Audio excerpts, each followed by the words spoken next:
to People Have a Right to Know. And my name is Ivan Beliveau. I'm your host and producer, and we really have a fact-filled show. So you really want to pay attention. We've got a huge amount of information. And what we're going to talk about is we're going to talk about the recent Dennis Park flooding in relation to the Kelley Street Dam. There's a lot of interest, particularly if you live in Lynchfield Park or Moose Club Park or Dennis Park specifically, with 2 or 3 flooding episodes in the last year or two. And I've been able to get in touch with people from the state and from NL Corporation. And they've been extremely helpful in providing a lot of information. You're going to find this very interesting. Mr. Jonathan Dollard came from NL Corporation. James Gallagher came from the state. We've got lots of facts, lots of charts. And what I'd like to do is jump right into it. So what we're going to talk about is the Kelley Falls Dam. There's lots of us drive over the Kelley Street Bridge all the time, and in fact, there is a dam and a power station underneath which you can't see if you really are just driving by. So what I have here is a picture of the Kelley Falls in Manchester and the dam in the background. It's an aerial view, and it was taken a long time ago, but it gives you a very good perspective on the dam and the buildings.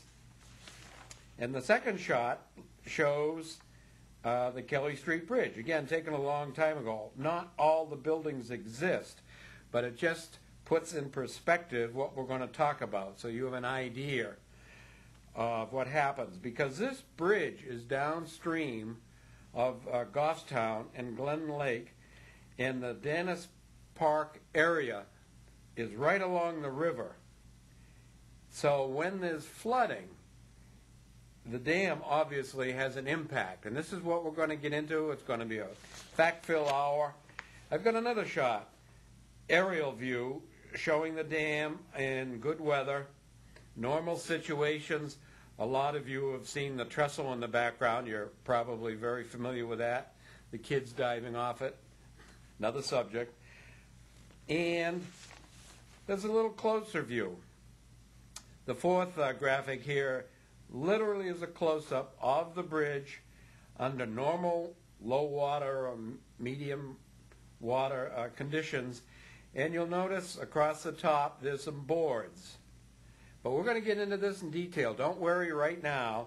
There's going to be a lot of information coming your way. But I did want to start off and give you a perspective and frame the conversation. Now, obviously, we're talking about flooding. And we've got a very nice picture taken by the NL Dam personnel. And you can see a lot of water going over the dam. And the boards are gone. And there's another close-up right at the edge. So you are literally looking at the water flowing over the dam, which occurred on April 16th. And we've got excellent facts provided from NL Dam. Now, I'm going to go through these real quick, but don't worry about understanding this, because John Dollard from NL is going to spend a lot of time talking about this data, reviewing it. We're going to look at flood data going back to, well, all the way back to 1936, 1938. We had some tremendous floods then for some of you old-timers. And then we've got some more recent data looking at some water data from 1986 to present. And lots of charts. But in April 2007, April 16th to be specific, and you lived in Dennis Park, you knew exactly what was happening. So we've got an excellent graph that shows the water buildup, how many cubic feet per second we're going through, how high the water rose. And again, don't worry, John Dollard is going to talk about this in great detail. We will show these again later in the show. And the most interesting picture is the Piscataquag River Basin map, which literally shows the relationship of the Kelley Falls Dam and the Everett Dam and the actual portion of a flood basin that is controlled by the Everett Dam. But interestingly enough, there is a tremendous amount of uncontrolled water that's going into the Kelley Falls Dam. It's called undistributed rainfall, and about 70% of the water coming into the Kelley Falls Dam comes from this area. It's about 150 square miles. And we will get into this in great detail later. In fact, it's going to take 2 or 3 shows to give the whole impact, because there's a lot to say about this. But hang in there, stay with us. We're going to have an interesting hour. You're going to hear and get these analyzed in detail. So stay tuned. Hi, my name is Ivan Beliveau, and I'm the host and producer of What People Have a Right to Know. And we are here. You notice some noise in the background, and we have a big generator, and we are in fact at the Kelley Street Dam. And we have been invited by the folks who own and operate this dam, and they're going to share with us what it is, how it operates, the functions. I know a lot of us with the recent storms have had a lot of concerns about how the dam operates, and well, there's just so much that we don't know. So I'd like to introduce to you Julie Smith-Galvin. Hello, yes. And John Dollar. Hi. Thank you for being willing to show us, and maybe you could start by explaining what we're standing in front of. I'm going to let John, our project manager and engineer, answer that.